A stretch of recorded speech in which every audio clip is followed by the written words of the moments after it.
Hey Trekkies, it's summer, and you know what that means. It's time for Creation Entertainment's Trek to Las Vegas 2025. This year, the convention has been expanded to a 5-day schedule, August 6th through the 10th at the Rio Las Vegas Hotel.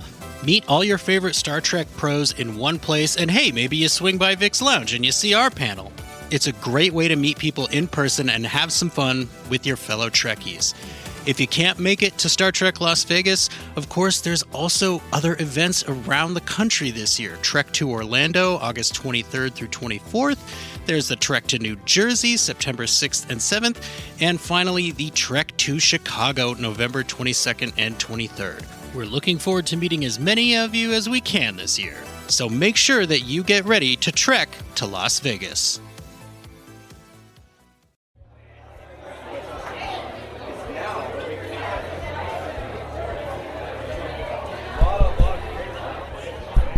Is this thing on? Hello, hello.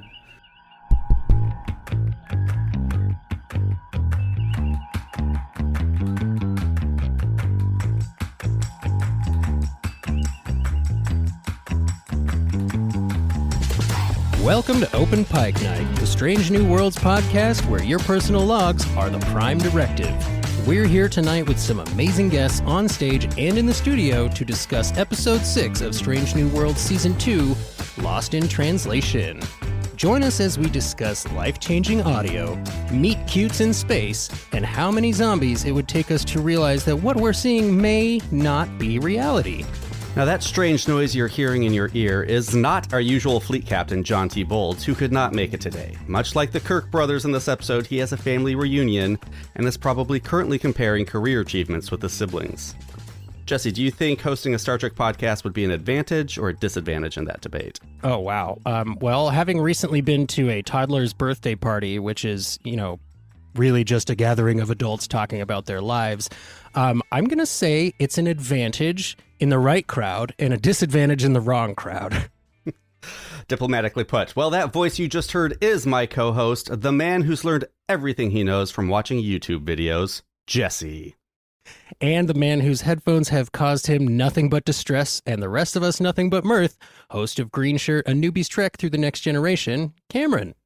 Never skimp out and buy the cheap headphones. They will cause nightmare visions. Now, I'm very excited for today's guest, a planetary scientist and Mars expert, a proud parent to many of the current robotic denizens of the Red Planet, and possessor of simply the most sublime surname, Dr. Tanya Harrison. Excited to be here with a fellow Harrison. Always. No relation, I don't think. So tell us a little bit about your relationship with Star Trek, Dr. Tanya.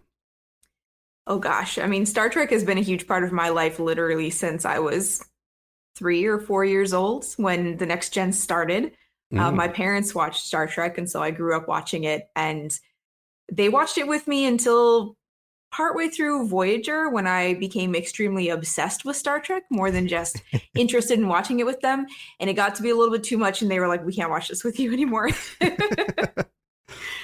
Did it have a role in guiding you to the scientific pursuits?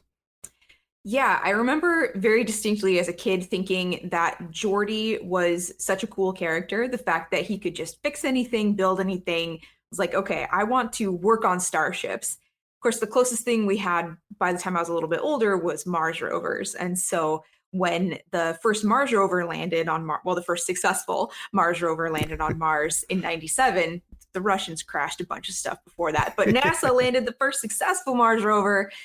Maybe you'll get some pedants in the comments that are like, well, actually, there was a Russian one that kind of worked. It didn't work. I will argue with those people. But seeing an actual Mars rover driving on Mars, I was like, wow, I could be like Geordi, but on Mars rovers. That's kind of a spaceship. And so I became very focused at that point. I was like, I want to work on Mars rovers. But I realized that I wasn't actually a very good engineer. I wasn't good at building things, but I was very good at conceptual stuff. So I became a scientist instead of an engineer. So I guess I went a little bit more like the Jadzia Dax route, which she was also a big influence as a kid. I thought it was really cool to see a powerful woman character like that. I mean, kind of like all the female characters in Star Trek, which is pretty amazing. So yeah, I would say it was a huge guiding path toward what I ended up doing with my career. I gotta say, I don't know. I don't think there's any pedantry in the Star Trek fandom. I don't think I've ever encountered that before. It's a very, welcoming environment all around. 100% of the time, right? Yeah, Now, it can be both. It can be both. if you have listened to Open Pike Night before, you do probably remember that we had an interview with Uhura herself, Celia Rose Gooding. And if you stick around to the end of this episode, you're going to hear a little bit of commentary that she wasn't able to share with us last time she was here because this episode hadn't aired yet. So everybody make sure that you stick around at the end to hear from Uhura directly. Now, I think this is probably a pretty good spot to go ahead and jump into our first call of the week. And it comes to us courtesy of our friend Trev. Hey, Open Pike Night. It's Trev from the Failure to Franchise podcast, a show dedicated to failed movie franchise starters. This was another winner for me. So much so that I'm not even going to hold it against it that it got me mocked a little bit. I watched it with my girlfriend, who is a fairly recent Trek viewer. She couldn't help but laugh when she saw me get just a little emotional on seeing Kirk and Spock meet there. That's okay, though. I own it. What I really want to highlight with this episode, though, is, of course, Celia Rose Gooding's work. I know the premiere was understandably the one they dedicated to the memory of Nichelle Nichols, but this week's was where Gooding got to pay tribute to Nichols and just did such great service to the character of Uhura, just hit it out of the park. This is one of the things I love about this show in general, its ability to flesh out and give more focus to the characters who are originally just sort of in the background, like Mbinga and Chapel. But we're getting it here now. As great as Gooding has been in the role the whole time, I was still personally waiting for a story or episode where I thought she could finally definitively put her stamp on the character, make it her own, and I think this was the one. She was awesome. By the same token, I just want to give a quick shout out to Paul Wesley, who I thought was pretty fantastic in our first sustained look at Prime Kirk. He's found a way to capture the essence of the character without just doing the easy Shatner impression. So yeah, as brief and simple as it was, that final moment with Kirk, Spock, and Uhura together, it was really moving as someone who's been living with these characters my whole life. So I'm looking forward to hearing your thoughts on that scene and the episode in general. I loved it. All right. Well, yeah, we got a lot of thoughts on that scene and Paul Wesley's Kirk, so we'll tackle those a little bit later. But for now, let's talk about the star of this episode, Uhura and Celia Rose Gooding. I agree with everything Trev said. I think she was great. I think this was a great episode to get more about Uhura's backstory. Maybe I'm projecting here, but I do feel like episode by episode, we are kind of seeing more and more glimpses of TOS Uhura in the performance. Oh, absolutely. And before we go anywhere, I just have to say, happy birthday, Paul Wesley. Today is his birthday, and we just happen to be recording on it. And I mean, talk about pressure, right? Like, a lot of these actors knew they were stepping into huge roles, but Uhura might be the one with the most pressure because she is a series regular, right? Kirk obviously has not been in every episode, which I gotta say I'm grateful for, not because I don't like Paul Wesley, but because I just love Captain Pike and I love this crew and I want to see as much of them as I can. But yeah, I mean, excellent point, Trevor. I gotta ask, Dr. Tanya, did you have any resistance to any of these recastings going in? Because a lot of our audience is lukewarm on Captain Kirk, but they all seem to love Uhura. I mean, I felt like I wanted to give everybody a fair shot coming into the show. I came in, I think initially kind of hesitant in general because I was like, oh, we're going back into the past again. Like, I'd really love to see something new. Let's see some new characters. So I was pleasantly surprised with, just the first 2 episodes of the series, seeing, oh, wow, I actually really enjoy this. This feels like going back to what the previous generation of Trek felt like in terms of the storytelling and the characters and building up these backstories. And so that was really great to see. And it is a lot of pressure, like you said, I'm sure, for all these actors that get put in these roles. I mean, they're never going to be judged just for themselves, right? They're going to constantly be compared to these iconic characters that have been around for decades. And I feel like they've all done a pretty amazing job. And watching the character of Uhura develop over time, both in terms of the character and the backstory, this episode, she's still, she's really coming out of her shell, it feels like, compared to some of the other episodes where she's still a little bit not wanting to interact so much with everybody, but being a little bit more open about speaking about her emotions and connecting with people. That was really, really great to see. that's an excellent point, because it definitely, to me, paralleled the Ortegas mantra. I am Eric Ortegas, I fly the ship.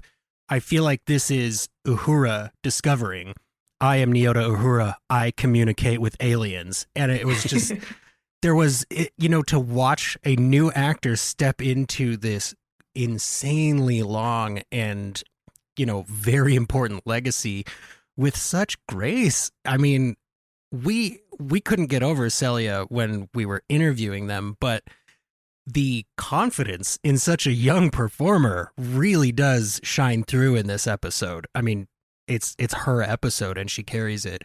And to Trev's point, I gotta agree. Like this, seeing this episode, it felt like a love letter to Nichelle Nichols. Having this nuanced performance on top of the legacy. Nichelle Nichols, as we know, passed recently, and she happened to pass on my actual birthday. So I'm like forever now just going to dedicate all of my birthdays to Nichelle Nichols and Uhura, because, I mean, what a loss, right? But I can't believe the luck that we have as Star Trek fans to have this new Uhura here to heal our hearts and keep us whole. Yeah, I'm loving all the new information we're getting about Uhura. I do love, there's a scene here. It's going to be hard not to talk about the next episode, which is already dropped, and I'm sure most people have seen by the time they're listening to this. But there's a nice little scene, complimentary scene in that episode with this one, where we see what a hard worker Uhura is, and she hates taking breaks, and she kind of has to be forced to give herself that room to breathe. And it's really great fleshing her out. I am curious about the size of the quarters ensigns get on the Enterprise. That's challenging Captain Pike's quarters. It's the flagship, Cameron. Everyone gets a suite, okay? I think that's the employee of the week's quarters, and she just did a really good job. She has been working hard, so. That's a good point. Now, speaking of characters that we have come to know and love, we finally get to see Hemmer again in this episode, and wow, did it just rip my heart straight out. So let's go directly into Jesse's call here. Hey, this is Jessie from Alaska. I have 4 thoughts on Lost in Translation. 1, I would totally watch all the training videos with Hemmer. I thought that was great. 2, will the real James Kirk please stand up? I was so excited that we finally got to see the real James Kirk. I really enjoyed the early friendships that started between him and Uhura, and I kind of loved it when she nailed him in the nose. Their interactions really spoke volumes. 3, Pelia and Una, I cannot wait for more. I love the headbutting. The space hippie quip was excellent. I don't know. I got this hippie mom with a Gen X adult kid type of vibe from these 2 characters, and I liked it that it really helped define both of their characters. Una's very tidy and neat, and Pelia is the opposite, but we also saw them being able to work together. And 4, the only critique I have for this episode is that I knew where it was going once the episode started. It's just a trope that I've seen before, and that's not always a bad thing, because then the writers can play with the character dynamics within the story. I just wasn't surprised by the overall story, and those are my thoughts. Yeah, well, let's focus on the Hemmer of it all with this one. You're right, Jesse. We've got another beloved character coming back. We were promised more Bruce Horak. I'm actually surprised he came back as Hemmer. They were kind of teasing us that he might come back as a different character, which I still hope he might. But. Yeah, having him reprise the same role in an honestly terrifying way. I the first time that we watched this, I texted Cameron and John, and I said, you guys, before the opening credits, I have laughed, I have gotten emotional, and I have been genuinely scared. That first jump cut with Zombie Hemmer, super intense, right? I mean, Star Trek doesn't frequently go the horror route, but Strange New Worlds has showed that they know what they're doing. Dr. Harrison, how do you feel about Hemmer? We didn't have you on season 1, so we didn't get to talk about the newest engineer. So I'd love to hear your thoughts on Hemmer. I loved Hemmer as a character, and I was so bummed when they killed him off. I felt like the death was very, I don't know, it almost felt like a little bit of a throwaway. Like oh well, there he goes. So it was great to see him come back, and in a way that is like very, tied to the development of Uhura as a character, because like he played such an influential role, kind of coming up through that, and like seeing her tied to the experiences that she's having.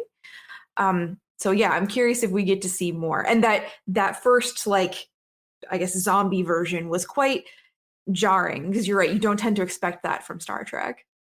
Well, and I gotta say, it felt like a little bit. I mean, my immediate question was like, is this whole episode gonna mess with me? Like, because that, and then the scene where the second Uhura stands up with the Kubrick stare behind the first Uhura, I was like, the us scene. Yeah, I was genuinely like icked by that, but it's like I gotta just throw it up again to the performers, because even under all that makeup and all that terror, you still feel all of the Hemmer love, right? Like that, you still recognize him.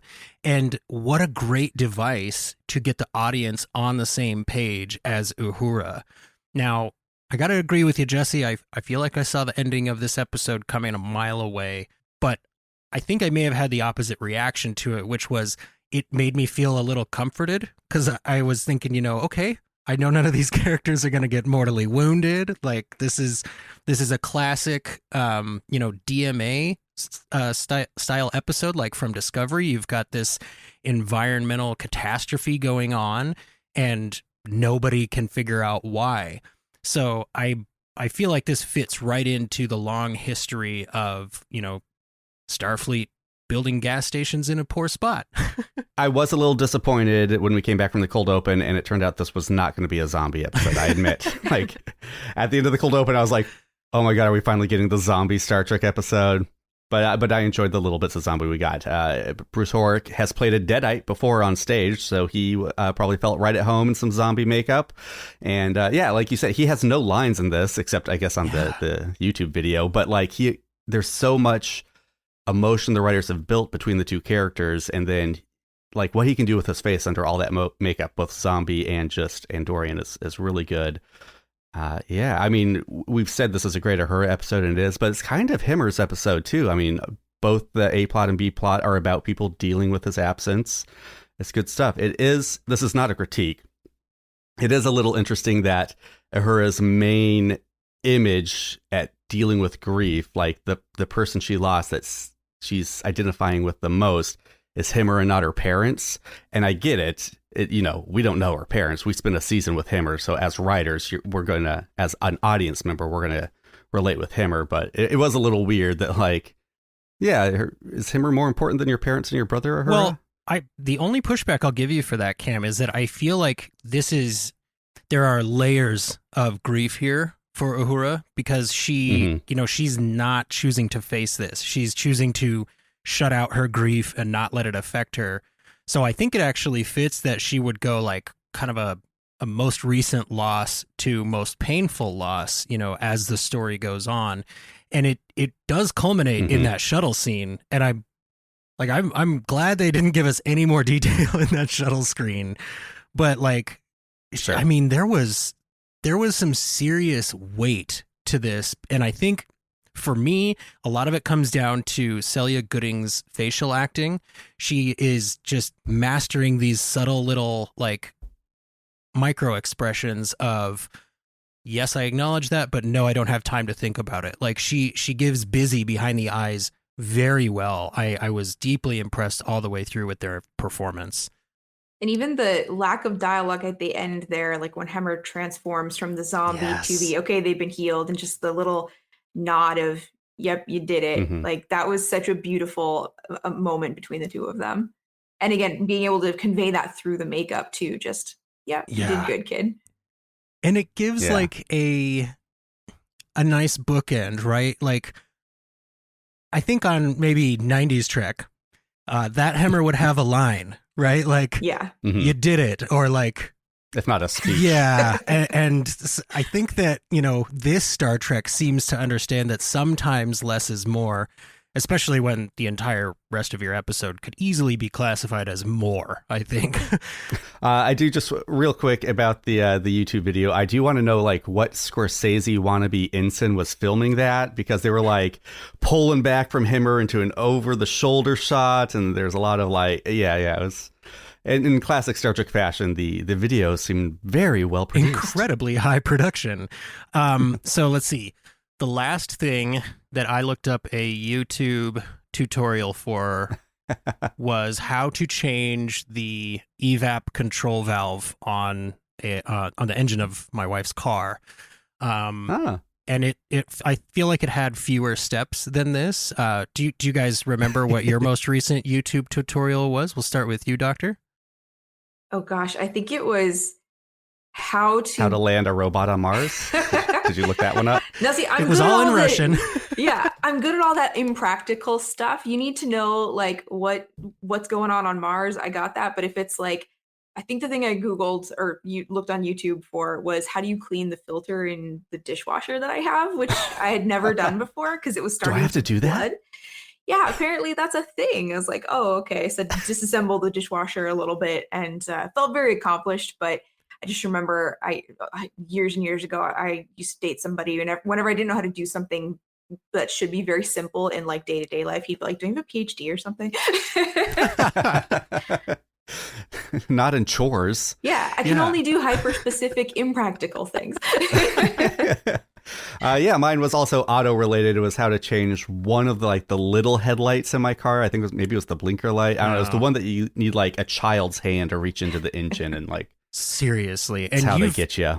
But I saved $500. Yeah, you've got one of those foreign cars where they just assume everyone's hands are small. And well, yeah, there we go. Man, yeah, and I gotta say, I think there is something about just that feeling of going down the checklist. Like, okay, I did that thing.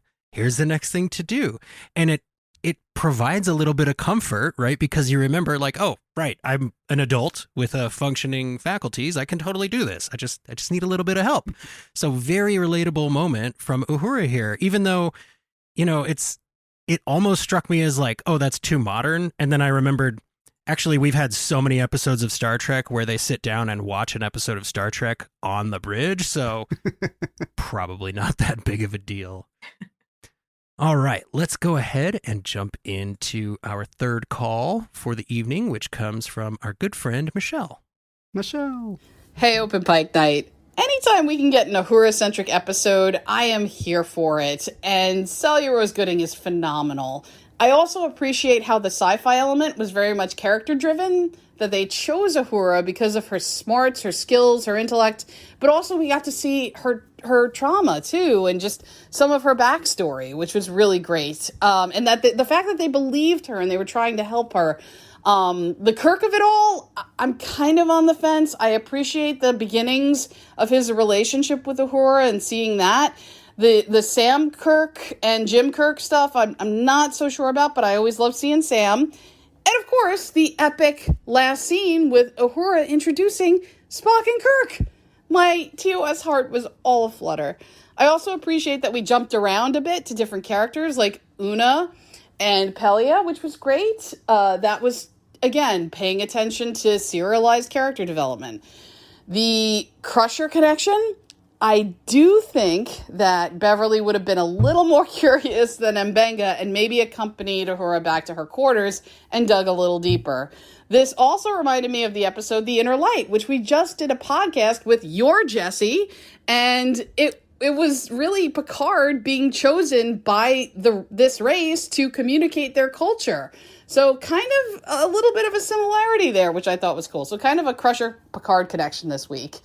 Until next time, live long and prosper. Live long and prosper, Michelle. All right, we're going to wait just a little bit longer before we get into the Kirk of it all, but let's focus on Pelia and Una right now, because that is the B plot. And I will say it's been very hard for me having, we watched the first 6 episodes, and to not refer to Pelia as Space Hippie in those first 5 episodes, very difficult on my part. Yeah. There's a lot going on there. What were your thoughts on that? I really liked the interaction with Pelia talking to Uhura, actually, in specific reference to Hemmer, saying, oh, he was one of my best students. She's like, actually, no, I just had to say that because he's dead now. I was laughing so hard. I'm not sure the actress that plays her, but she's doing a fantastic job with the delivery of her lines. Carol Kane. Carol Kane, okay. And I feel like because of the characterization of Pelia, that's how she gets away with it, right? Because like anybody else says that and I would be pretty upset. Like, whoa, you're talking about him, or what are you doing here, right? Like, but I gotta say, I think it helps the relatability of the whole crew because, I mean, specifically back in 90s Trek, right? It was like, these people are ultra competent. They do not make mistakes. It can be hard to identify with people like that at times.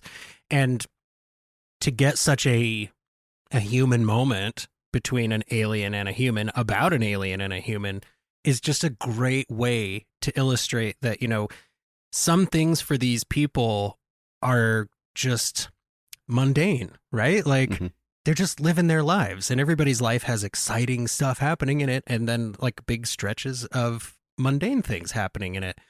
I gotta ask, did you? I didn't immediately pick up what the issue was between Una and Pelia, like, because we know that Una knew Hemmer, right, and she loves to fireman carry his unconscious body, but I don't feel like season 1 gave us a bunch of scenes between those two, so I wasn't sure immediately, like, oh, is this going to be a resentment based on the loss of Hemmer sort of thing?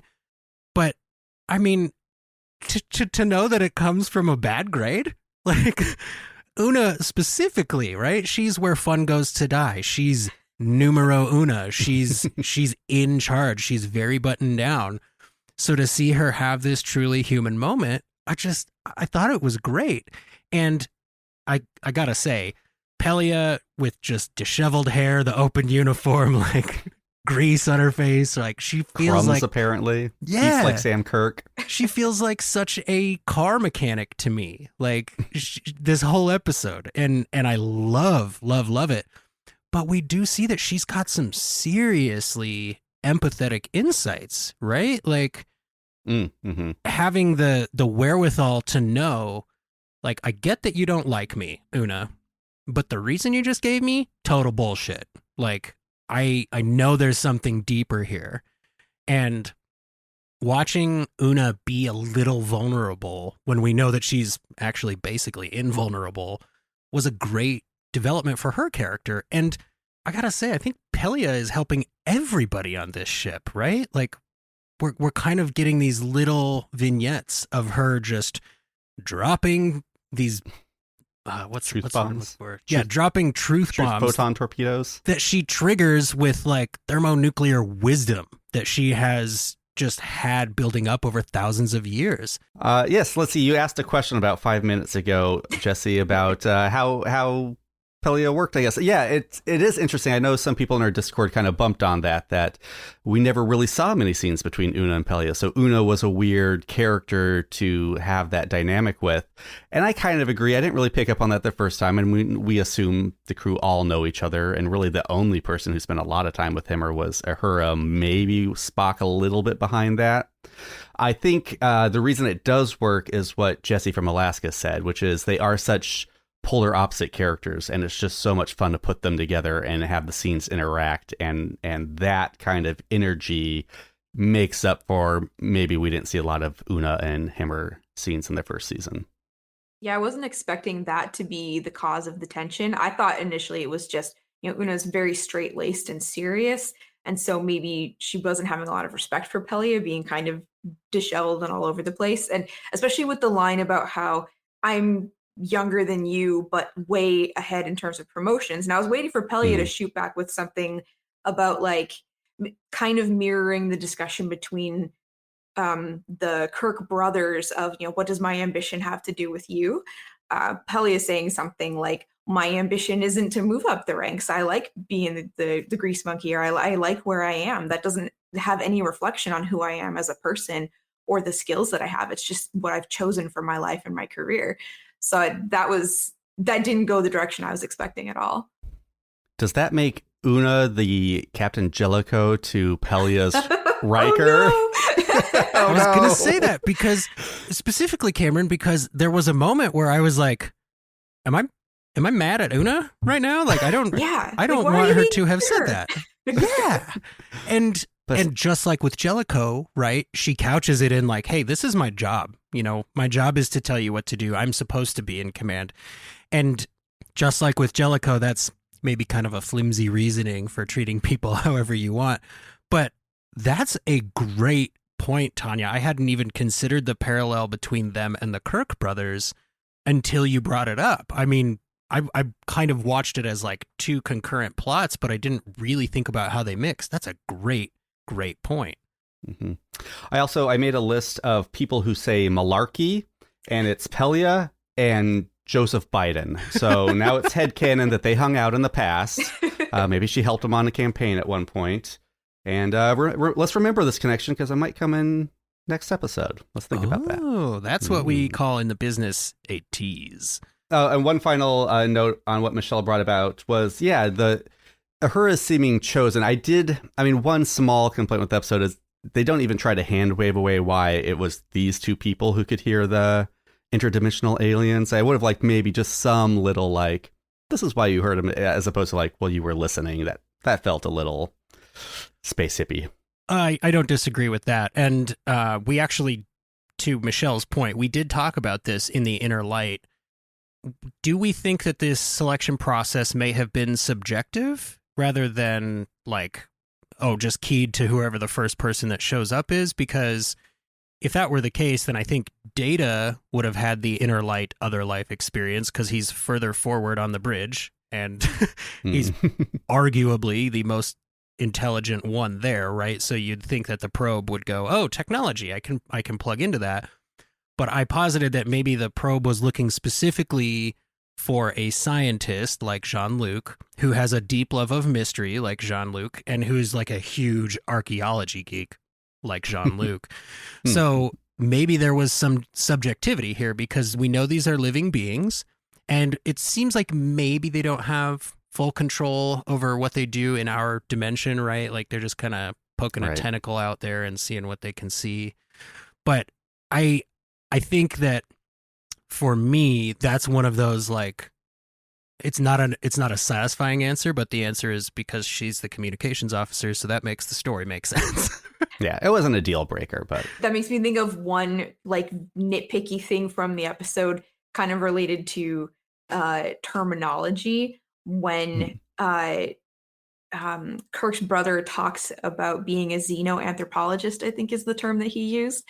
But like anthro is it like referring specifically to humans. So it's like, oh, but if he's a xenoanthropologist, is he studying the history of humans beyond Earth, or is he actually like studying the history of species in general? In which case, what word would we use for that? Because we probably wouldn't actually have the word anthro in there. So there's a sciencey thing for us to all ponder.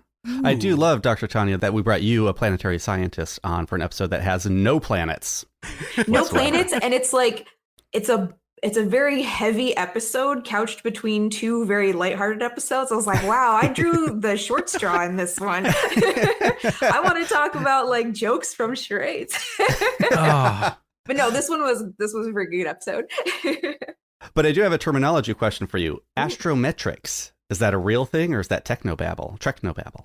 I mean, it's technically a thing, but it's not a term that gets thrown around a lot. So it's interesting that it's become a thing so much in Star Trek. But I guess if you're like plotting trajectories and stuff like that for where you're going all the time, it would make a little bit more sense that you're using it in a Star Trek space versus right now. Usually we're just, we're calculating how to get a spaceship from here to the moon or here to Mars. So we're not doing a lot in that space right now. Right. So maybe in the future it'll become a thing. Yeah. Well, and the answer to Sam Kirk's job title might just be that Xeno sounds so cool on the front of any kind of ologist, right? Like we had the xenolinguistics for Michael in Discovery, but I mean, I had never thought about that. Xenoanthropology seems a little contradicting. Like, yeah. Huh. I do love that we get to see Sam use his skills, though. I have other thoughts on Sam later, but Yes, yeah. we'll actually talk about Sam very soon after we hear from the second half of the Crusher convo, our friend who is also named Jesse. Hey guys, it's Jessie. I really enjoyed this episode of Strange New Worlds. Bringing Hammer back the way they did was fantastic. I loved Una and Pelia's scenes and seeing a different side to Una. I also felt this episode was perfect to showcase Uhura and just what she can do. I loved the creepiness of it all and how we didn't even know what was going on. So I always like that kind of mystery when it comes to those kind of episodes. My minor nitpick is going to be too much Kirk. Okay, guys, hear this thing. I know they're showcasing him because he will inherit the Enterprise one day, and the meeting of Uhura, Kirk, and Spock at the end was nice, but I am here to see the current crew of the Enterprise. I felt they could have utilized the other characters more than just keep bringing Kirk back. I want more Ortegas. I want more Mbenga. I want more Una. That is what I would like to see, and that is why I watch Strange New Worlds. So to see Kirk helping out Uhura, and I get it, you know, TOS, all that stuff, great. But I don't know. It's just, I'm kind of getting sick of Kirk. Love Paul. Paul's great, but he needs, you know, that character just needs to take a little backseat. But you know what?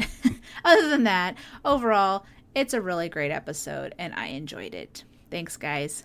All right, yeah, let's dive into the other elephant in the room that feels anti-complimentary to him, but James T. Kirk. We finally get the real Kirk on Strange New Worlds, other than just on Lon's datapad.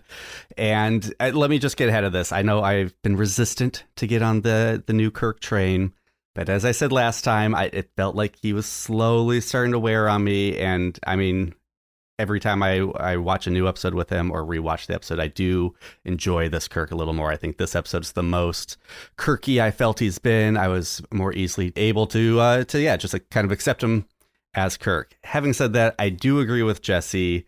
I was enjoying like maybe one Kirk episode a season, maybe most of them being alternate versions of Kirk was kind of a fun shtick. Already we've gotten 2. It looks like we'll probably get some more Kirk in an upcoming episode based on the trailer. So it does kind of feel like, isn't this supposed to be about this crew? Why are we talking about this guy? We've got lots of episodes with this guy. Let's let these other guys shine for a bit. I really like Paul as an actor portraying Kirk. He's done a really good job, and especially in this episode, just the scene where her is immediately like, I don't want to be hit on right now. Yeah. And he's like, oh no. And then like getting punched out for it later. I thought those scenes were fantastic. It felt very Shatner Kirk. Like he just did such a great job. But I agree. I don't want to see too much of him. I'm kind of glad that we get a lot of episodes that don't focus too much on like Spock, for example, because I feel like we get so much Spock. And yeah, he's a great character in this. Ethan Peck is a wonderful actor, but I want to see the other characters develop more because I don't need necessarily to see a ton more rehashing Spock's backstory. So yeah, I hope we don't see Kirk starting to take over because, you know, Pike is doing such a good job as a captain. And I feel like that's the story that's worth telling in this series. Yeah, I mean, Pike's got a time limit on him, right? Let's not spin that with Kirk. Well, and I think, you know, I don't know if this is accurate, but the air quote reason that Kirk is here for this episode, Jim Kirk in particular, is because we needed a character who is not necessarily directly in Uhura's chain of command, right? Because I think the reason that, and it might have been Michelle who pointed this out, that the doctors didn't feel like they were really listening to Uhura, was because they kept telling her, like, it's definitely thing X or it's definitely thing Y. Either way, what you need to do is go rest. And this is a great beginning of the plot that you will see in next week's episode, which has already dropped, that Uhura just has trouble relaxing, right? Like even under doctor's orders, she's not going to relax. So I feel like there was almost like a Bones McCoy dynamic between her, Chapel, and Mbenga in this episode where they're like, look, you're not following doctor's orders. That's why you feel terrible. Like, that's my job, is to make you feel better. And if you're not going to listen to me, what am I supposed to do about it? And Kirk even mentions that, you know, like, hey, not only are you having these visions, but you've just struck a superior officer. So if we were to go to sickbay right now, that's going to create this whole list of things that need to be done according to protocol, and that's going to cost us time that we could be using to try and figure this out. Mm-hmm. I don't know that another character from this cast would work in that role. La'an wouldn't work in that role because she's too by the book, and she's already kind of looking at Uhura sideways for part of this episode. Mm-hmm. And, you know, tragically, we don't have Hemmer here, so he can only be in YouTube videos. Pelia's busy. Right, Pelia's down on the station. I could see them introducing a new character, though. I kind of picked up on that too. Oh, okay, you need like the kind of the renegade, the rebellious one to be like, all right, let's not listen to them. Let's listen to your heart. You need that person, right? The look inside for the answer character. I think there is someone on the ship, and I think his name is Kirk. And I think his name is Sam Kirk. And Sam Kirk could have been this position. You know that I've been mentorshipping those two ever since their time on the Comet. And I thought they could have brought that back. And instead they turned Sam Kirk into a petulant little whiny boy. I don't know. I don't know if the rivalry between the Kirks was forced, or if that was just my own personal... I'm on Team Sam. I actually really liked their dynamic, especially at the bar, because Sam wants validation from his brother, right? But he's not going to just straight up ask for it. He's like, you should be realizing that you need to congratulate me or apologize to me or like, you know, at least pay attention to me. And great parallel where he says, okay, you go back to the stupid ship and I'll stay here on the flagship. Great nice. Parallel moment between that and the one with Una and Pelia, right? She's going, okay, fine, stay in engineering. I way outrank you. It's like, we don't always see, especially with established characters like Jim Kirk, we don't always see what other people privately truly feel about them, right? I mean, unless it's Spock. But I really liked this little insight because you do wonder, like, I mean, I guess we kind of know where Sam is headed. Dun dun. So to see, you know, some family pressure on them was great. And okay, they mentioned the USS Kelvin. That's the first time that's happened in the Prime timeline, and we get to hear about their dad, right? Like, so we know their dad didn't die on the USS Kelvin in this timeline. Yeah. What do you feel about Sam Kirk? I really like him as a character, and I felt like the dynamic between him and Jim felt very natural in the bar scene. Okay. Like, it's a little bit of sibling rivalry and like, you know, just, well, dad expected more of you and that kind of thing. And it also felt very realistic from just a, you know, kind of life experience standpoint of I've had similar experiences in my own career of like that specific line of, what does my ambition have to do with you? Because like sometimes if you're very successful, other people will take that as a threat to them, or like you're actively trying to make them look bad, when it's like, no, I wasn't even thinking about you. I just want to do the cool things. And like, you can also do cool things in the stuff that you're doing. And so that scene like really resonated with me.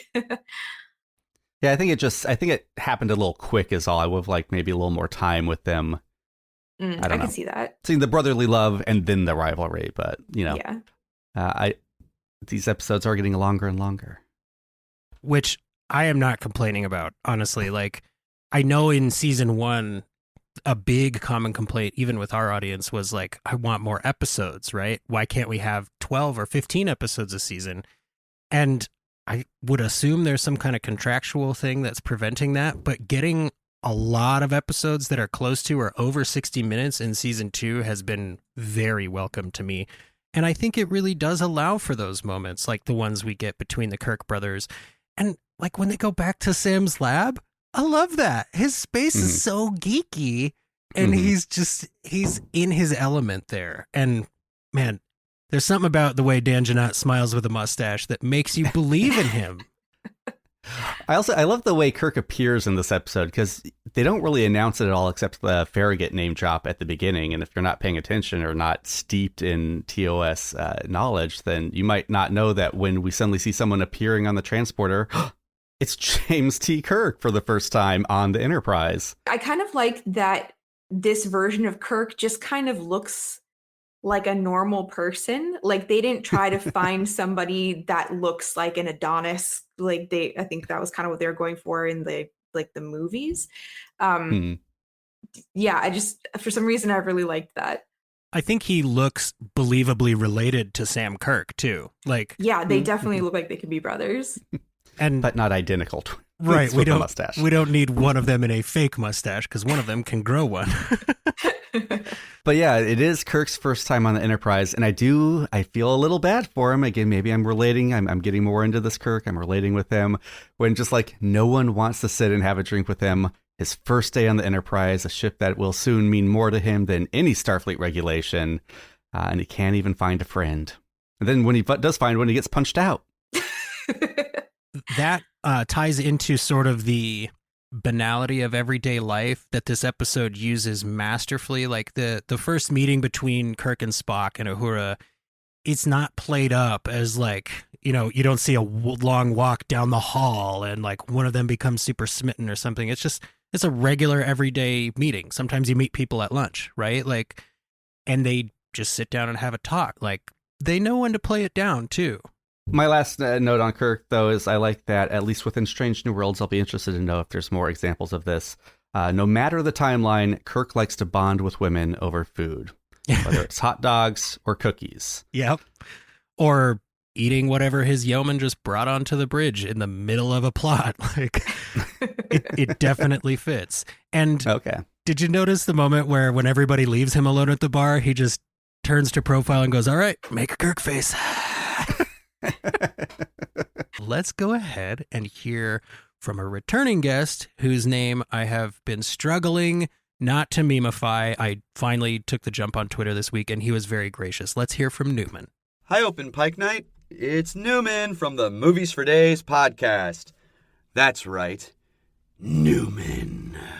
This is an episode of speeches. So many speeches. You get a speech, and you get a speech, and you get a speech. Everyone gets a speech. We've got Pike's speech, La'an's speech, Kirk's speech, Uhura's speech. Pelia gets a speech. The most teared up I got was when La'an spoke to Kirk about his history with his dad, how he always felt like, why is my dad helping strangers and never caring about me? And her response about how understandable that is, but speaking as one of those strangers that Starfleet helped, it really is worth it. Two big things I loved in this that were just so damn Star Trek. We're mining for an energy resource, we discover a new life form, and we decide to just say, fuck it, I don't care how much damage this does to us. We're going to repair the damage we can. We're going to GTFO. It's like an environmentalist message that is just so damn Star Trek. Also, second big thing, Pike trusts his people so much that he blows up an entire interstellar deuterium refinery installation on the word of a communications ensign and a lieutenant from another ship he barely knows. What is the underlying message here? Possibly is it believe women when they communicate their experience or pain, even if you don't necessarily understand completely? Newman out! Great call, Newman. Wow. Yes, a lot there. Good stuff. Yeah, we can cover a few of those things. I want to start with the Kirk and La'an scene, though, because I agree. I thought that was a really good scene. I did think it was interesting that they brought Kirk on and it wasn't a Kirk La'an episode. In fact, she's barely in it, and that may have bugged me, except I thought this scene worked so well. It was really all you needed between them right now. I really liked that scene, too. It gives you a nice perspective on kind of the insiders versus the outsiders, I guess, and seeing like, yeah, this must have been really hard for you as a child growing up with an absent father. But look at me, I'm a good example of the good that your father was out there doing in the universe, and kind of trying to capture how that looks from both sides, I think was really powerful. Yeah, in a lot of ways, it's kind of the meet cute I was missing from episode 3. Like, I mean, again, I liked episode 3, but I did feel like them falling for each other was just a little... they're the main characters. They're going to fall for each other. They're both really attractive. But here, like, that connection they make felt really real and genuine. Mm-hmm. Well, and I feel like you can read in Christina Chong's performance, all on top of, you know, the gravity of this moment between them, you can see her entire thought process of like, I can't tell him what I want to tell him. And I don't want to make this connection too solid right now for a lot of reasons. Because, when he does say, hey, by the way, you still owe me a drink, she turns back and smiles, but she does not say anything. And she just continues on her way. And I didn't expect at the beginning of season 2 that La'an would become one of my favorite characters, or that I would be emotionally invested in what she's going through. Because, like a lot of us, I think, after season 1, I'm just expecting her to be a badass and to be related to Khan. And this does bring up a question, right? Like, who do we think is going to get memory wiped? Is it going to be both of them? Is La'an going to not make it through Strange New Worlds? Like, this is one of those moments that a specific kind of fan is going to go, oh, well, now they know each other. So, like, what about the Wrath of Khan, or what about Space Seed? Why doesn't Kirk recognize this name, And I'm definitely of the, like, hey, it's science fiction, don't worry about it, relax, crowd. But it is a legitimate question. I don't recognize the last name of every single person I met 7 years ago. And sometimes people have the same last name. Yeah. Hey. And Kirk is like, wow, I can't believe I missed that. That's a good joke. That's my joke for the show. It was nice talking to you. I've been loving hearing Dr. Harrison this whole episode. It's really great. The dynamic between those two characters, initially I was like, oh, they did this because it's not going to matter, right? Like in Tomorrow and Tomorrow and Tomorrow, it was a perfect conceit to have them have meaningful interaction, right, but it doesn't stick, right? So I'm actually really glad to see that they're pushing against canon when they need to, and we know these showrunners will do that.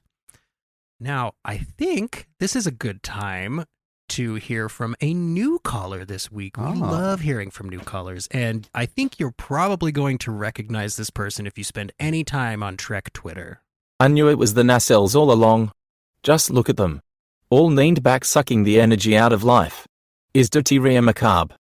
That was the Scorch, who, as you may know, is a hull plate on the front of the Enterprise, the oldest surviving piece of the original construction. Thank you for calling in, Scorch. I love the voice synth. I assume you had help from Uhura with that. Yes, we've had Pike's Hair and now the Scorch call in, some real stars calling into the Open Pike Night stage. I do love that we get to see the inside of the nacelles this episode. Sorry, Scorch, but that was a pretty cool set to be on. Well, and it had like that subtle shape covering that we're used to on the back of the nacelle, right? And you could see it way, way off in the background. But this isn't the first time we've been to a nacelle in Star Trek, but it is the first time we have been into these nacelles. And this was our location for the Pelia Uhura moment, as well as this moment where Kirk shows up and is an absolute hero, right? The scene where he shows up, points the gun at, I forget the lieutenant's name. Ramon? Points the gun at Lieutenant Ramon, puts his arm around Uhura, they transport out of there, and then we just get blown out an airlock right along with the lieutenant. Like, that scene was high intensity, and I feel like it matched that intensity of Uhura being in a turbo lift with a zombie. Like, but it just had a little bit larger scale. I love that scene. I actually really liked Lieutenant Ramon here. I think he did a great job. Yeah, I was kind of bummed that he didn't end up surviving. And I guess they did keep the horror theme with not just showing him blowing off into space, but then actually having the close-up, which seems like a pretty realistic depiction of what would happen if you got spaced, unfortunately. But yeah, poor Ramon. Yeah, and the other unnamed crew member on Pike's Enterprise who gets killed too. That's a pretty slasher movie type moment there, and you see the horror or the I don't know. You see it on Pike's face that he does not like losing crew members at all. We only lose 2 this episode, but it affects him. Did you see the look on his face when Ramon slashed Mbenga with that scalpel? Like, genuine, like, terrified worry, right? Like, this isn't how Starfleet officers worry act. For Ramon is like, Ramon, watch out. He's got some juice that he's going to drink, and you're going to regret doing that. If he drinks his Hulk juice, you're going to have a bad day. He's not the same doctor after that. Well, thank you for calling in, Scorch. Next up, we have a a longtime listener and caller, Abby. Hey, Open Pike. It's Abby Summer from the First Flight Podcast. Okay, I can't even touch the hammer of it all in this episode or I'm going to cry. So I'm going to leave that to your other callers and talk about some of the minutia. I guess I'll hit on some of the big points first. I totally resonated with Uhura in this one, with the fact that she doesn't sleep well. I also don't sleep well, especially when there's stuff to do, so it's nice to see that represented in someone who's still high-functioning but needs that reminder to sleep. And I have a difficult sibling, so I felt for both of the Kirk brothers in this one as they try to find common ground and just fall back into old patterns. I also noticed that both Ortegas and Uhura, when they're feeling vulnerable in their quarters, sit on the floor and lean back against their beds as opposed to sit in the furniture that they have. And now that Nyota has such big quarters, you'd think she'd use them, but that's just me. And the real thing that made me happy in this episode that just pulled my heart were all the costumes. Oh my God, they were in the bar so much. Have we noticed the bartender uniforms yet? I think they're going to become as iconic as the TNG ones. And the jazz band all had cool outfits. And then there's this one guy just standing there as they pan across in a red turtleneck and black cargo pants. So I guess he's the minimalist of the group. But between that and all the food, I need to go get a cookie. So hope you and yours are well. He's definitely off duty in that scene. Oh, 2 Do you seconds. think Kirk takes his cookies with ketchup and mustard or plain? Oh, he definitely takes them plain because, I mean, he takes everything plain, right?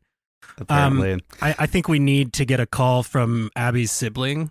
Do you know that you've been called out on a podcast about Star Trek?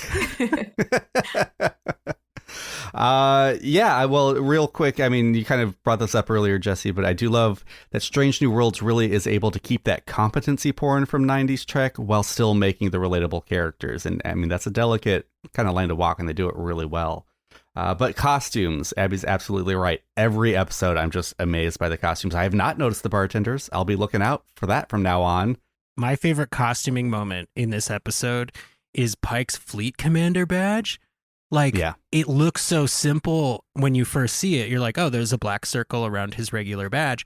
But then as you catch it in different angles of light, different details get revealed. There's definitely an engraved pair of laurels sweeping around his delta. And you don't see them in every scene because the way that they're engraved. They're they're bezeled instead of embossed. And having just a subtle little thing like that, it really, for me, helps the lived-in nature of this show, because there is an argument to be made that this Enterprise is so clean and shiny that it kind of looks like nobody works there. But I think having those true-to-life costume elements where things would be subtle like that, and they are just kind of wearing shirts in space, right? Like, I think that adds to the believable lived-in nature of this show. I gotta ask Dr. Harrison, do you have any Star Trek comm badges? And if you do, or even if you don't, which is your favorite?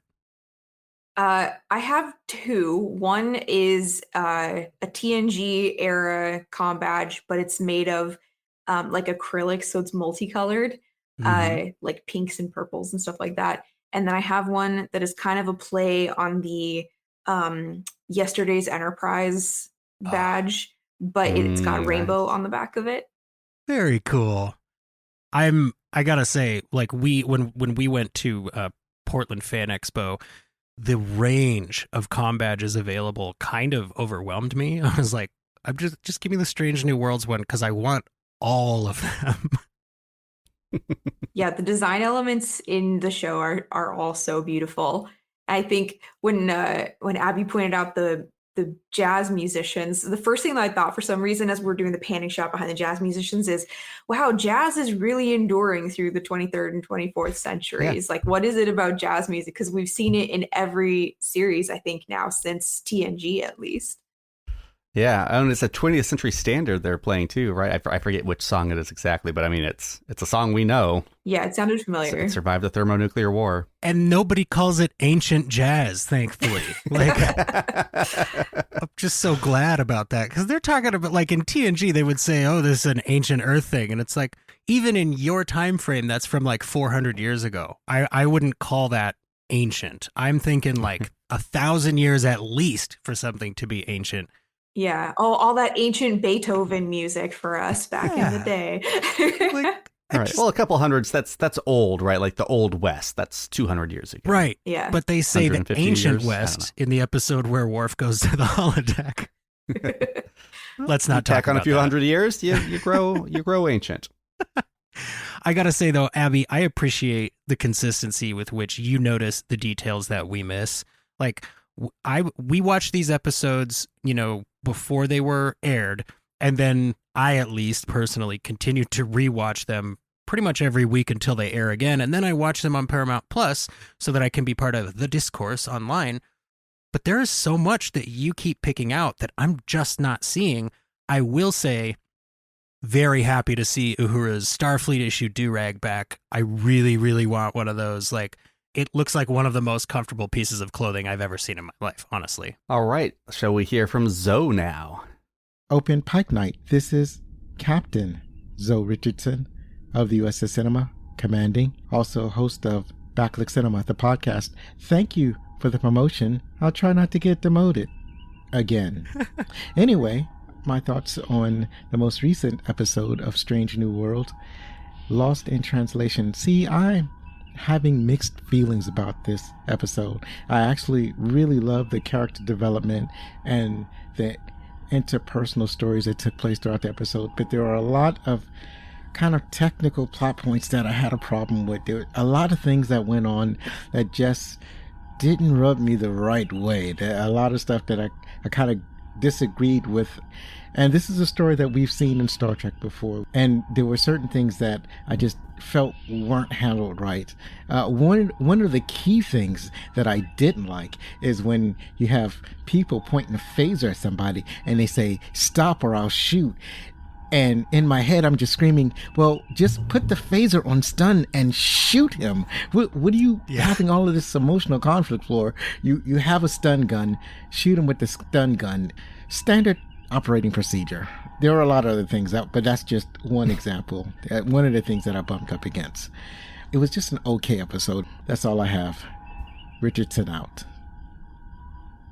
All right, yeah, the plot, the story, what did we feel about it? We've heard a few things from people. I felt, after Among the Lotus Eaters feeling very TOS to me, this felt like a very TNG episode, I thought, in a lot of good ways. Yeah, very similar to the terraforming episode with the native aliens that were there. I'm blanking Ugly on the bags name. of mostly water. Mm-hmm. The iconic episode. Yeah. I am interested to hear Zoe say that, because I mean, for me, anytime that I see a Trek plot we've seen before, I get warm fuzzies. But I guess it is valid to kind of want an entirely new story told, right? Like, I mean, obviously all perspectives when watching fiction are valid, but I hadn't even considered like, oh great, another Trek plot. I guess that could definitely bump for some people. I did think it was interesting that we've had 2 episodes in a row with interdimensional aliens not really understanding how to communicate with us and accidentally causing damage to us. But they felt different enough tonally that I was fine with it. Like, I had to think about it and go, oh yeah, those were similar, but I was fine with it. The main thing with this episode was that I feel like the plot was just a vehicle for the personal character development and their stories, and not really about the like Newman pointed out, kind of the environmental story, or even, Uhura has a really good line near the end that's kind of like an anti-colonial statement of like, why are we exploring if we're just going to go and kill the things that are there when we get there? And I really liked that line too. But it's kind of, it's almost a throwaway of like, oh yeah, we should tie up that part of the story, but it's not really like the point of the episode. Right. Which feels very TNG again. Yeah. And that's a good point, because I sort of expected them to maybe mention like, okay, well, we can also get by on dilithium, so like, let's maybe, not mess with deuterium now. But they did sort of kind of drop that environmental aspect to it, which is a little surprising considering. But I think you're totally right, Tanya, that it's meant to be a vehicle for the character development, and that might be why they specifically had her appeal to the good side of Pike's humanity, right? Like, we are hurting and killing people. Like, environmental stuff aside, we're hurting and killing people. And I think that actually played into Pike's willingness to accept her on her word, as was mentioned in an earlier call, because he's like, okay, I can't argue with that. Like, you're totally right. If we're out here to explore, we cannot be destroying. Now, I'm sure there's an argument to be made that anytime you study something, you affect it, right? Like, that's a pretty common thing in science. You can't measure it without changing it. So I'm interested that Star Trek is starting to explore something that fans have talked about a long time, which is Starfleet too colonial? Like, that was a great self-indictment moment, and I'm interested to know if they're going to go any further with that. Yeah, it's certainly a very timely conversation. Yeah.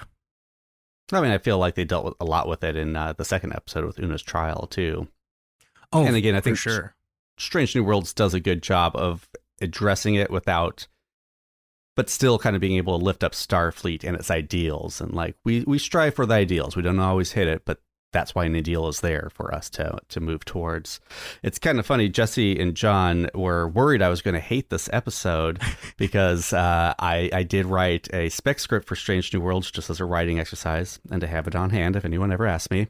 That dealt with Uhura's grief and her dealing with the death of her parents. And so they were concerned, but no, I thought it was all done really well here. And yeah, technically my script could still happen. That would definitely tread some of the same area. There's almost a word for word line, but that just tells me I was on the right path. I was going to say, if any of the writers, producers, or directors for Strange New Worlds happen to be listening to this episode, Cameron knows how to collaborate. You're welcome. I did also just throw out real quick. I love the sound effect of the aliens in her ears. I thought that was done really well. Apparently not as jarring to some people as the tinnitus sound effect from Among the Lotus Eaters. Yeah, were you one of them? Didn't like that? It's enough for a little bit of an eye twitch for sure.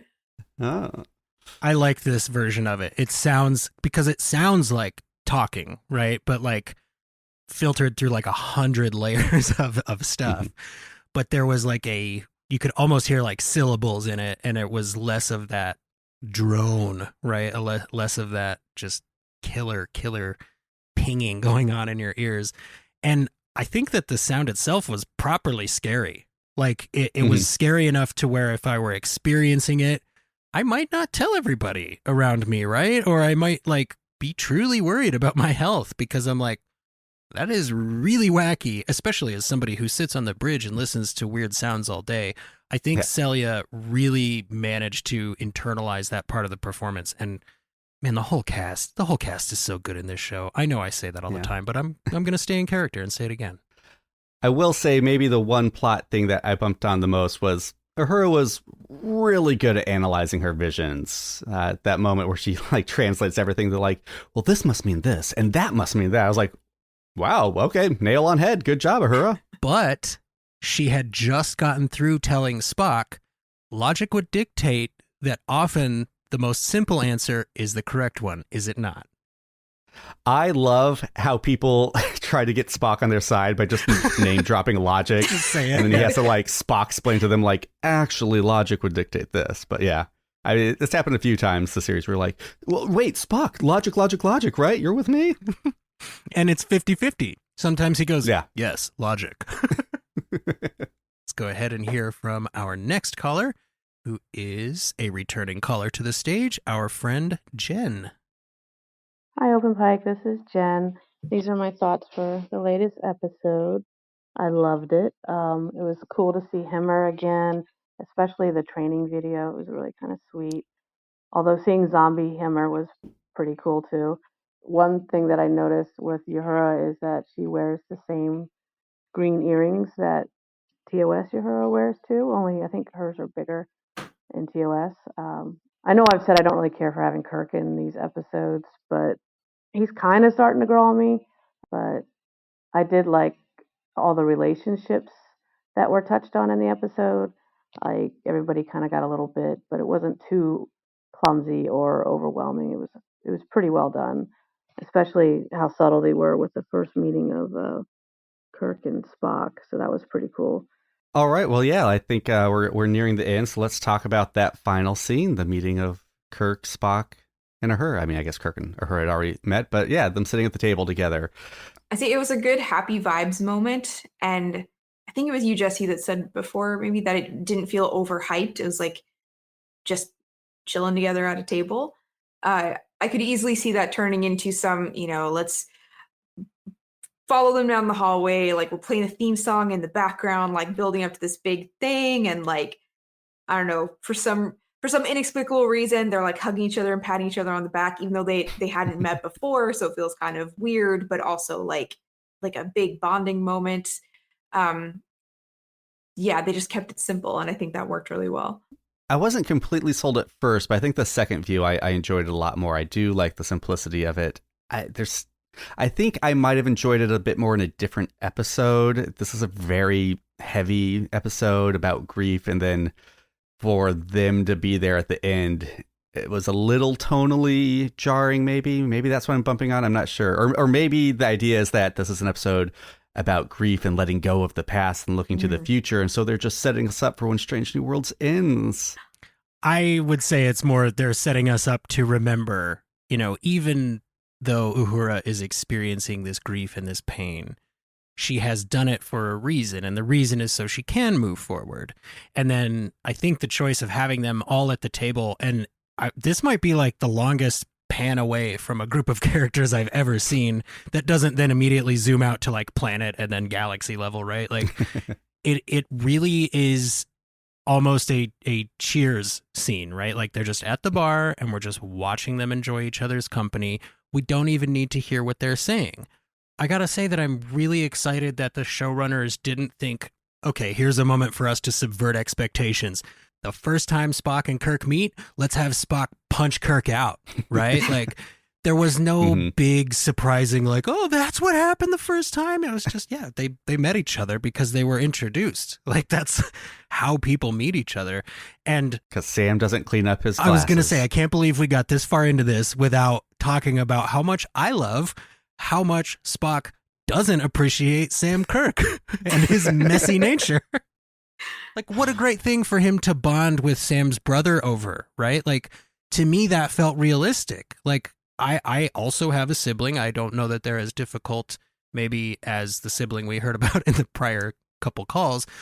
But there is something so true about when you meet the people in your siblings' lives that are mostly in their lives and not really in yours, you find these little things to connect over, right? Like, oh yeah, he can be stubborn.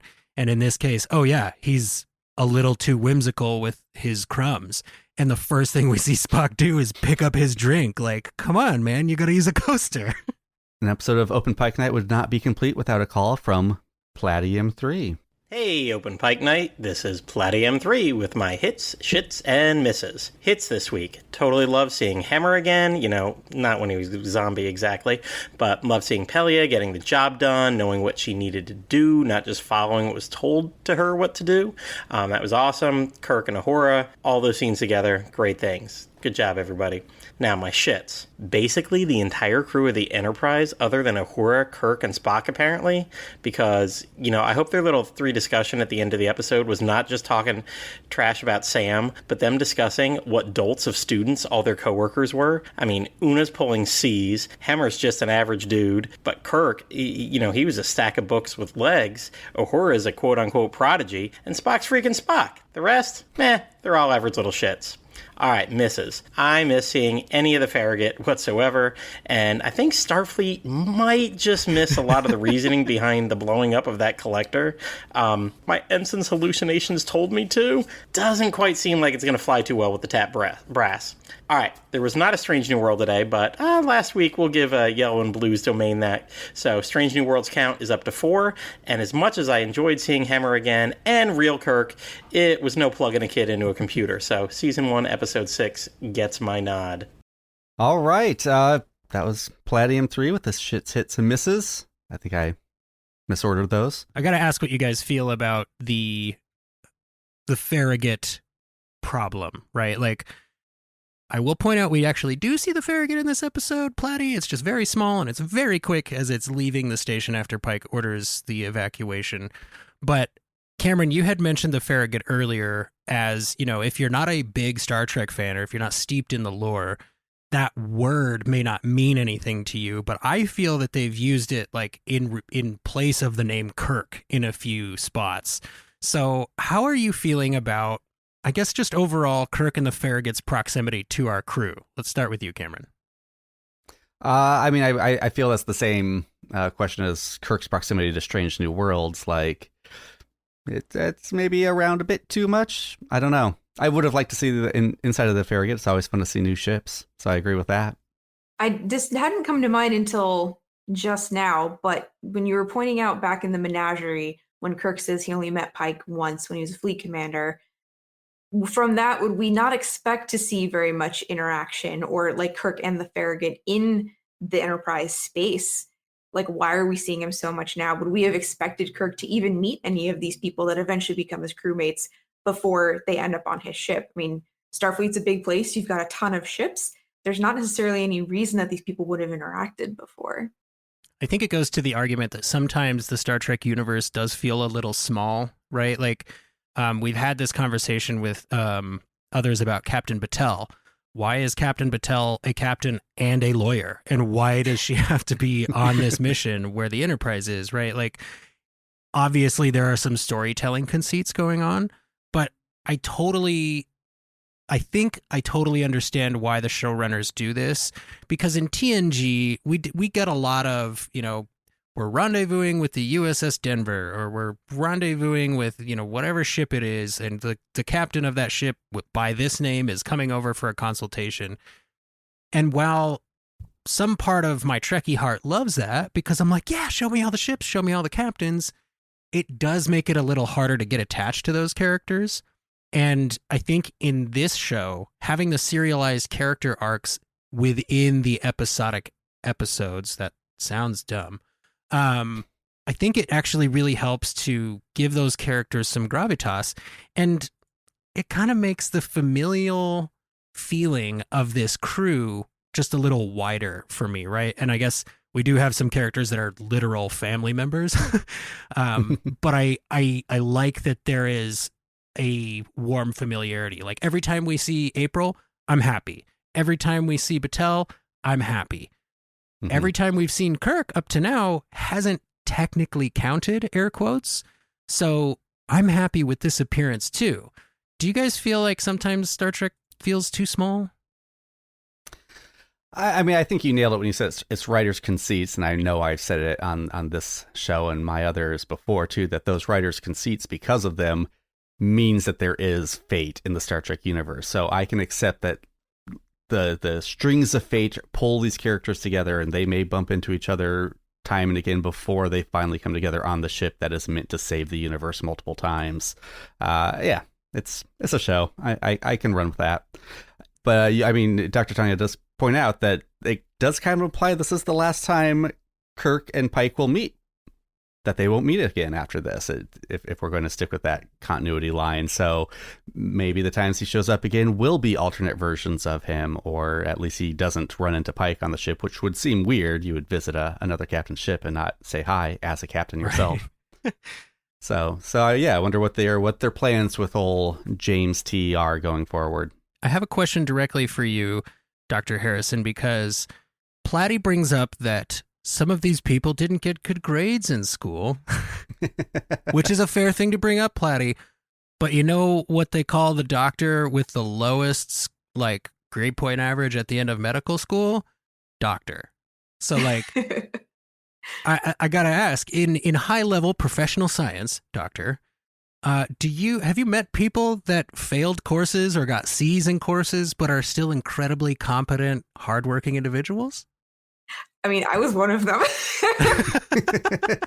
thought you were going to straight up ask her what she got. Terrible. I was so bad at calculus. I was a an astrophysics undergrad, and early physics classes were so bad. Calculus, I don't know. This is why I was not an engineer. My brain could get the concept, but then sitting down and doing the math problems, they wouldn't compute.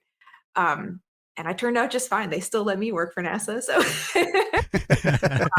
I think it's, you learn very quickly that and you hear this all the time, like said aloud, but it is true. Like the people that get really good grades aren't necessarily the people that translate those skills into the real world. So if you're really good at doing homework, you might not necessarily be good at doing something more abstract.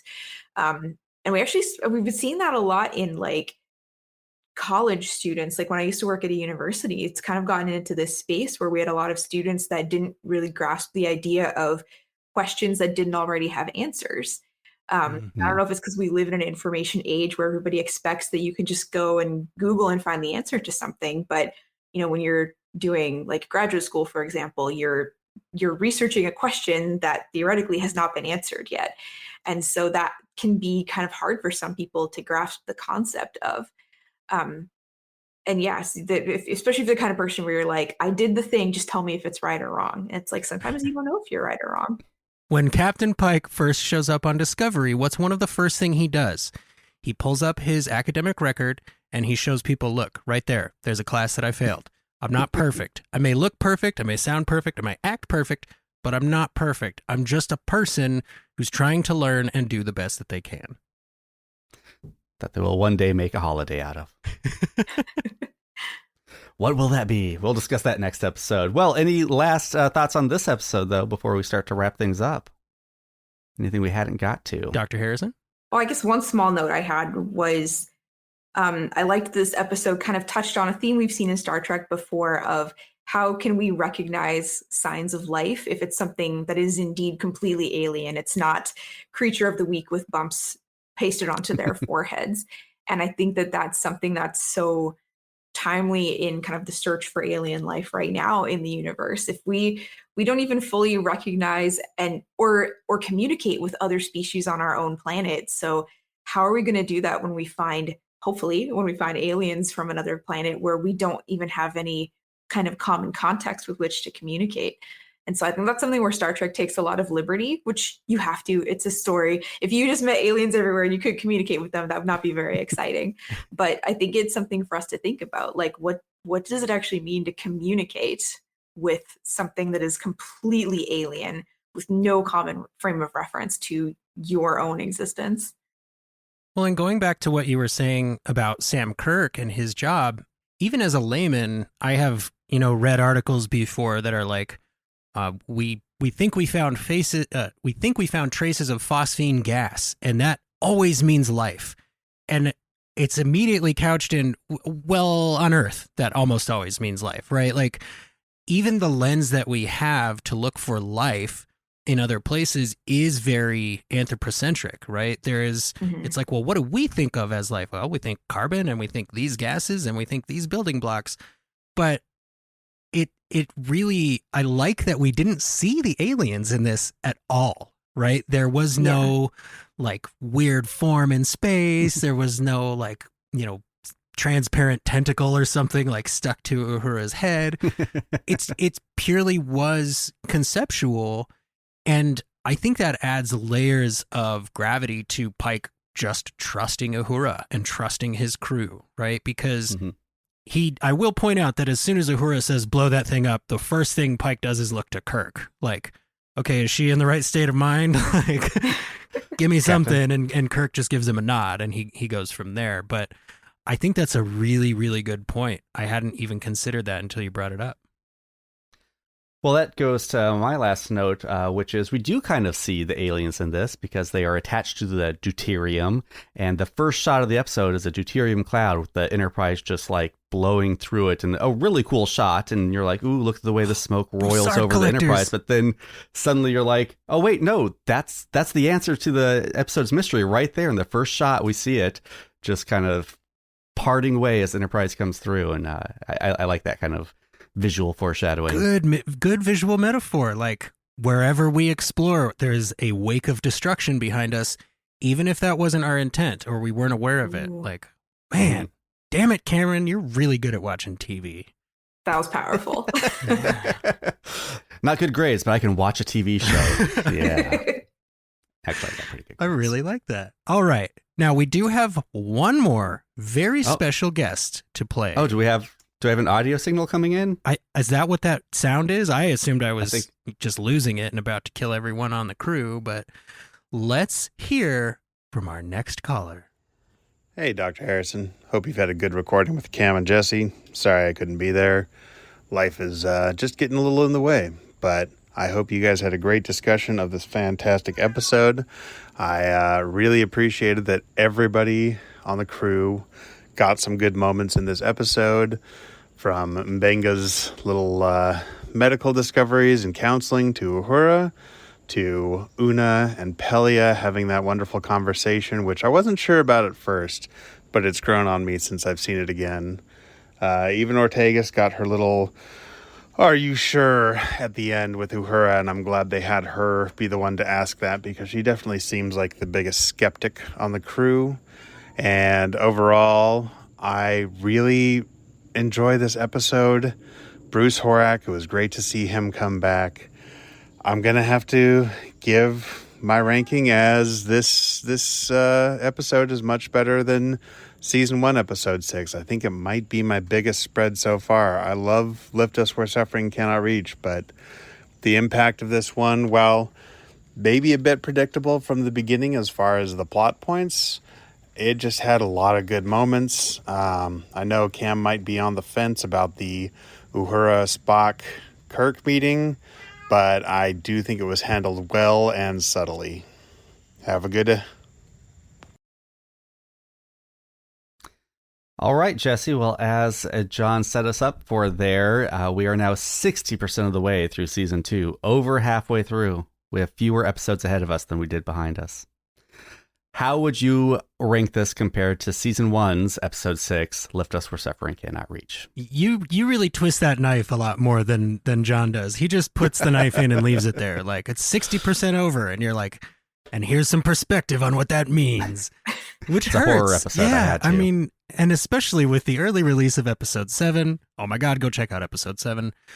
But I'm honestly a little surprised that there's such a wide gulf for John on this, and it's kind of throwing my rating. Like, I don't know. Like, I think initially I would say these were about equal, because we get a big cultural difference in both episodes, a very big lack of understanding in both episodes, great character development.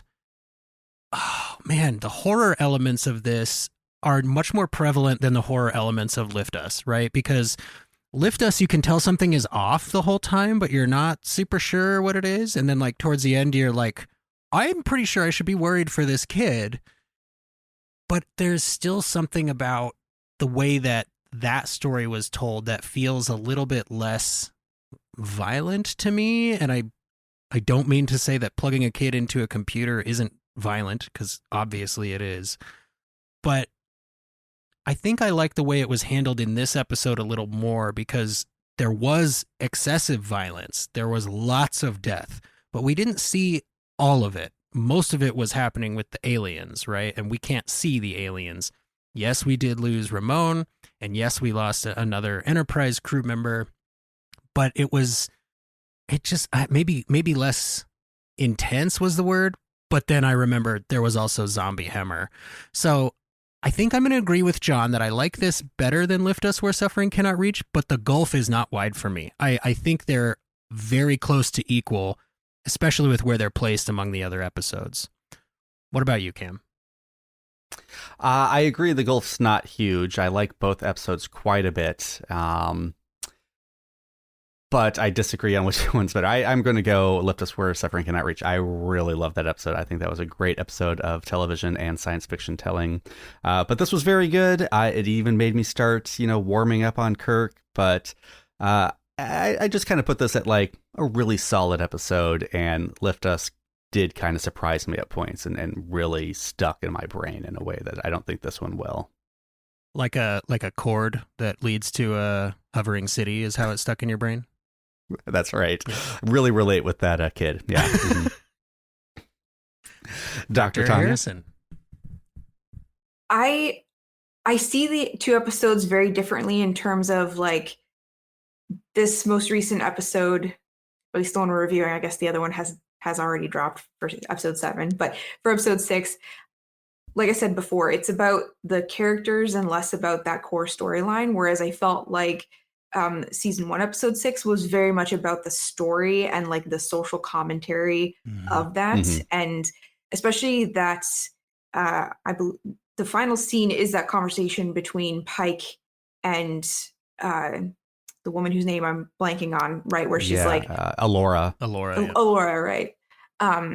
Where she's like, you can't have something like this without someone suffering. It's going to happen. And again, that's a very timely conversation to be having right now in society. And it just felt very like old school Star Trek core sci-fi type storytelling.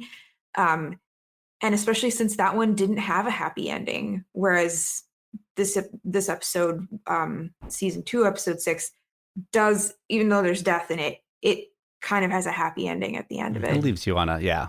So did you pick? Which one was it? Which one are you choosing? What's your Sophie's choice? But I that was a great breakdown of the two. That's a very good point. I think I'm going to have to say season 1, episode 6, just because, like you said, Cam, I think that story will stick with me more rather than the few scenes scattered throughout season 2, episode 6, where it's like, okay, yeah, I'll remember the meeting of the iconic 3 at the end, and I'll remember zombie Hemmer, but like the story itself is not going to hang in my memory the way that plugging kids into a computer is going to. That's a good point. If I could go back and change it now, I might, but I'm not going to do that because I already said my piece. And I've said plenty this evening, yes. Well, thank you so much for coming, Dr. Harrison. We'll have to get you on another episode that includes some planets at some point. But this is, Open Pike Night is a open mic night stand-up themed podcast. John, that just rolls off John's tongue so well. Did you bring a joke for us? I brought a very terrible joke that is very Mars specific. My favorite. Okay. Why haven't we heard from aliens on Mars yet? Why haven't we heard from aliens on Mars yet? Because they missed the opportunity. That must be a joke near and dear to your heart. I like science jokes that I feel I get on the first blush, right? Like, it's a good science joke because it makes other people feel smart. Wow. Thanks, Doc. And maybe a little sad if you like had your heart invested in Oppie. Aw, Oppie. Wow. Yeah, now I'm torn up. This joke isn't funny at all. I really like that.